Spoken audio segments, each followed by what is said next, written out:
অনিদ্রা বা ইনসমনিয়া একটি কমন স্বাস্থ্য সমস্যা। অনিদ্রার ক্ষেত্রে দেখা যায় একজন ব্যক্তি ঘুমানোর চেষ্টা করেন, কিন্তু তিনি ঘুমোতে পারেন না। সারা রাত এপাশ ওপাশ করার পরও তিনি দু চোখের পাতা এক করতে পারেন না।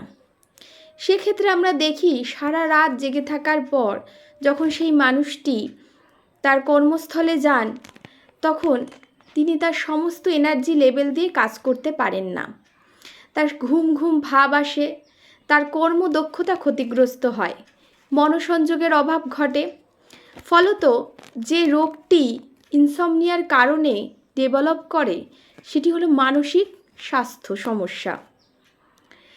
শরীরে অন্য রোগ ধীরে ধীরে বাসা বাঁধে এই অনিদ্রার কারণে। এই অনিদ্রার কারণে অনেকেই ঘুমের ওষুধ ব্যবহার করেন। ঘুম না হওয়ার জন্য ঘুমের ওষুধ খাওয়া খুবই ক্ষতিকর।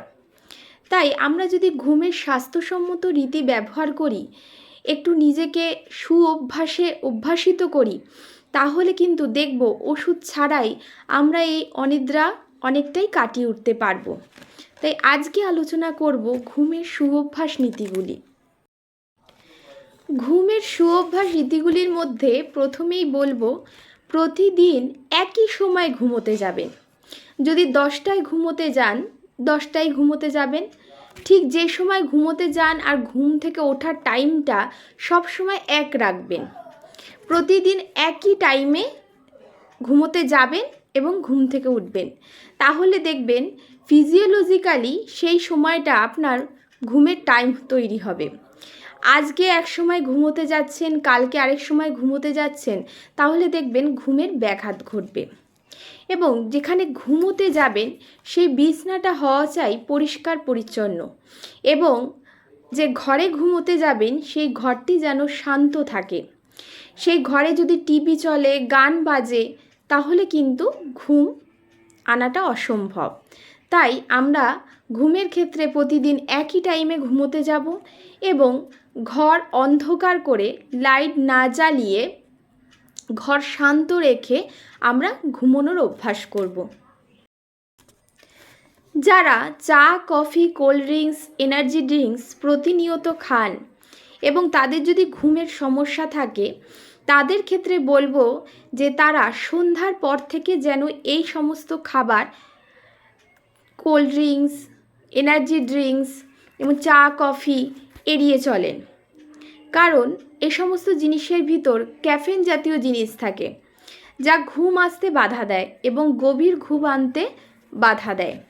তাই যাদের অনিদ্রায় ভুগছেন যারা, তাদের ক্ষেত্রে সন্ধ্যার পর থেকে চা, coffee, cold drinks, energy drinks এগুলি খাবেন না।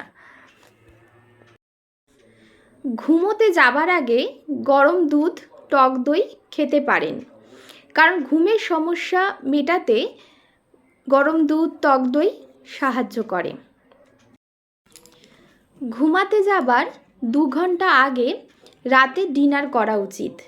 তারপর একটু রিল্যাক্স মুডে থাকা উচিত, যেমনি একটু বই পড়া যেতে পারে, একটু রবীন্দ্রসঙ্গীত, হালকা মিউজিক শোনা যেতে পারে, তারপরে ঘুমাতে যাওয়া উচিত।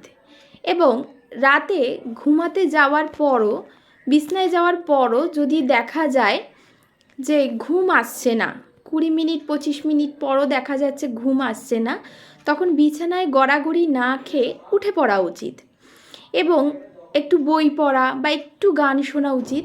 তবে টিভি বা মোবাইল ফোন দেখা যাবে না, কারণ মোবাইলের উজ্জ্বল আলো ঘুমের ব্যাঘাত ঘটায়। সেক্ষেত্রে আমরা দেখব বই ঘুম আনতে অনেকটাই সাহায্য করে। যারা অনিদ্রায় ভুগছেন তাদের যদি ধূমপানের অভ্যাস থাকে, তাহলে ধূমপানের অভ্যাস এড়িয়ে যেতে হবে, কারণ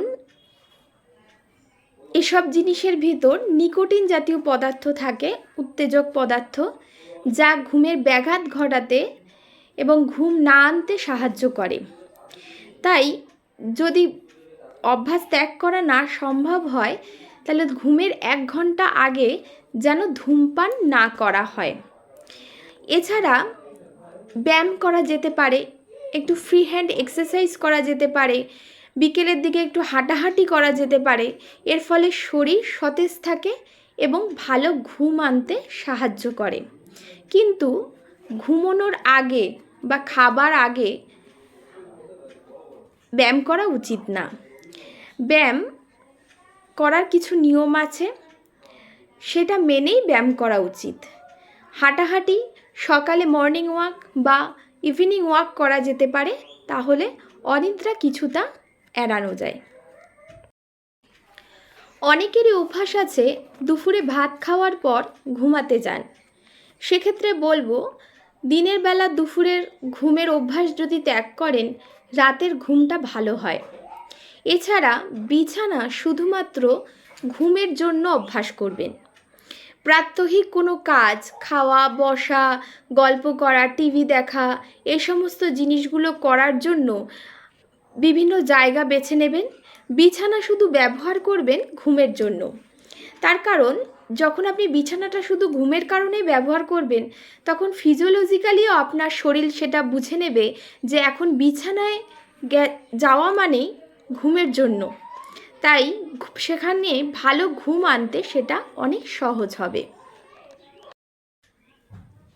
অনিদ্রার আরেকটি বড় কারণ হলো মানসিক টেনশন। কেউ যদি মানসিক টেনশনে ভোগেন, বাড়িতে যদি কোনো অশান্তি থাকে, বা ব্যবসায় যদি কোনো ক্ষতি হয়, বা পড়াশোনার রেজাল্ট যদি ভালো না হয়, সেক্ষেত্রে বিভিন্ন টেনশনজনিত কারণে অনিদ্রা দেখা দেয়। আমরা যদি সেই টেনশনগুলি থেকে বেরিয়ে আসতে পারি, নিজের মনকে বোঝাতে পারি যে পরবর্তীকালে ভালো হবে, বা নিজস্ব বিবাদগুলোকে যদি মিটিয়ে ফেলতে পারি এবং সেই টেনশন থেকে যদি আমরা মুক্তি পেতে পারি, তাহলে দেখব যে আমরা ধীরে ধীরে এই অনিদ্রা থেকে মুক্তি পাব বিনা ওষুধে। কারণ অনিদ্রার জন্য যে ওষুধগুলো ব্যবহার করা হয়, সেই সমস্ত ওষুধে দীর্ঘদিন ধরে অভ্যাসের ফলে মানুষ একটা অভ্যাসের দাস হয়ে যায়। তাই তখন স্বাভাবিক নিয়মে যে আমরা ঘুমাই, সেগুলো ঘুম আসে না। ওষুধ ছাড়া আমরা ঘুমোতে পারি না। তাই সেক্ষেত্রে অ্যালোপ্যাথি যে ঘুমের ওষুধ আছে, তাই অ্যাভয়েড করতে এই সমস্ত সুঅভ্যাসগুলি যদি আমরা তৈরি করি, তাহলে আমরা ধীরে ধীরে দেখব যে আমরা ঘুমের সমস্যা বা অনিদ্রা আমরা অনেকটাই কাটিয়ে উঠতে পেরেছি।